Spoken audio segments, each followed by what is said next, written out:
ఒక 3:30 సంవత్సరాల పాప గట్టిగా నా చెంప మీద కొట్టింది. చేత్తో కాదు, మాటతో. నేను, మీరు, మనలాంటి చాలామంది ఆడవాళ్ళు తెలుసుకోవాల్సిన మాట. ఈరోజు ఇదే డ్రెస్ కావాలి అంది. కానీ దీని కిందకి ప్యాంట్ కావాలి అంది. నాకర్థం కాలేదు. ఎందుకు ప్యాంట్ అని అడిగితే, ఇలాంటి డ్రెస్‌లకి ప్యాంట్ వేసుకోకపోతే లెగ్స్ కనిపిస్తాయి అంది.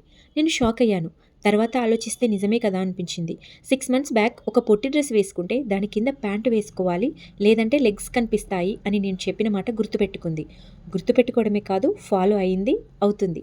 మరి మనమెందుకు కంఫర్ట్ కోసమో, కంటెంట్ కోసమో చున్నీలు లేకుండా చూడీదార్లు, ప్యాంట్ లేకుండా కుర్తీలు వేసుకుంటాం. ఇక్కడ నేనెవరిని కించపరచడం లేదు. వాస్తవం చెప్తున్నా. మంచి కుర్తీ వేసుకుంటాం, కానీ చున్నీ వేసుకోం.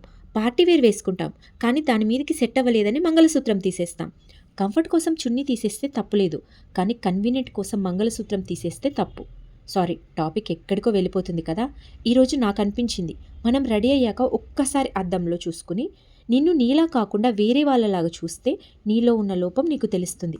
పెద్దయ్యాక ఎలా ఉంటుందో తెలీదు కానీ, ఇంత చిన్న ఏజ్‌లోనే ఇంత మెచ్యూరిటీ ఉన్నందుకు చాలా హ్యాపీ అనిపించింది.